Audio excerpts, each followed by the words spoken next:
Bon, je m'appelle Joseph Sonaï Merciadjani, j'ai 22 ans, je fais de la kickboxing, j'habite à Cavani et je viens de Madagascar. Je suis à Mayotte depuis 6-7 ans, je fais partie de Mayotte Boxing.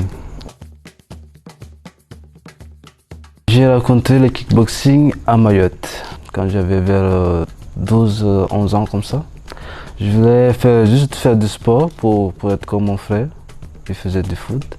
J'ai testé son sport, le foot, le basketball et le rugby, mais ça m'a pas vraiment plu.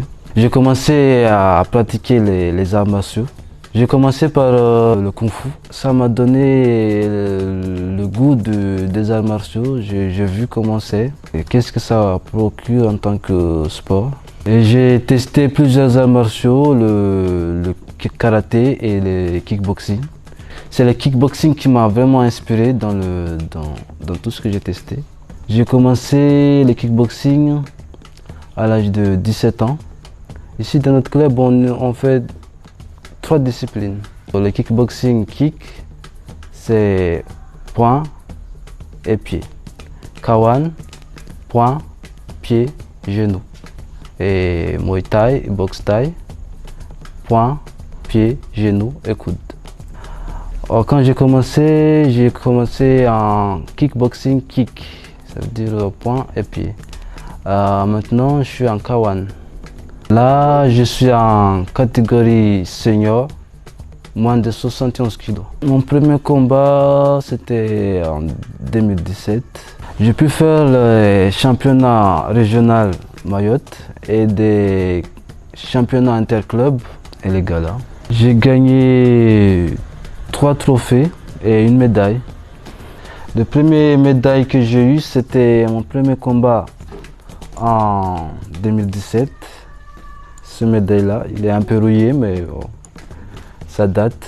Mon deuxième trophée, c'était un gala de Zainam Dere en 2018. Ce trophée-ci. Deuxième trophée, c'est le Super Fight 2019. Ce trophée-ci. Et mon dernier trophée, c'était le championnat de Mayotte 2019.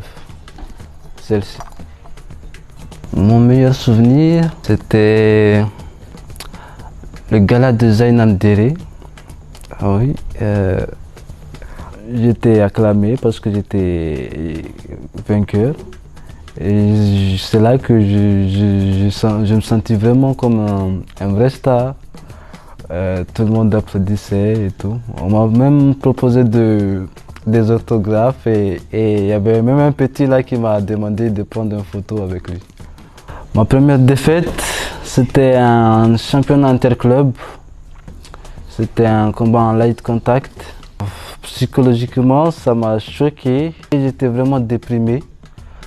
Mais quand j'étais rentré chez moi, j'étais remonté, gonflé à bloc, décidé à en découdre une deuxième fois. Bon, le light contact, c'est là où on peut frapper, mais sans l'intention de mettre KO. Juste montrer les techniques, toucher et c'est bon. Mais en plein contact, on frappe pour mettre KO, pour gagner en KO.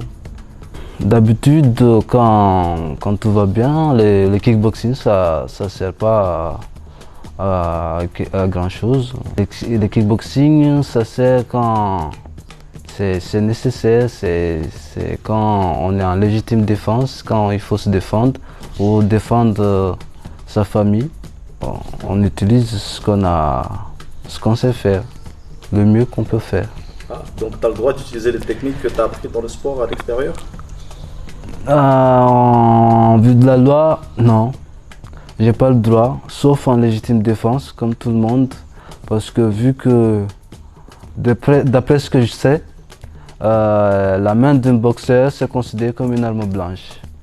Donc, si j'utilise ma main à ma guise, ça veut dire que c'est une agression à l'arme blanche. Mes ambitions pour la suite, j'aimerais continuer dans ce sport et évoluer dans les championnats interrégionaux et puis national et pourquoi pas international. En ce moment, je fais des études à l'école. Je fais une classe prépa pour intégrer une école d'ingénieur en génie civil. Dans le cas où je ne finis pas boxeur professionnel, je continue dans mon domaine du génie civil et créer mon entreprise, entreprendre et grandir. Ichi, aprenda mjabo ni muru.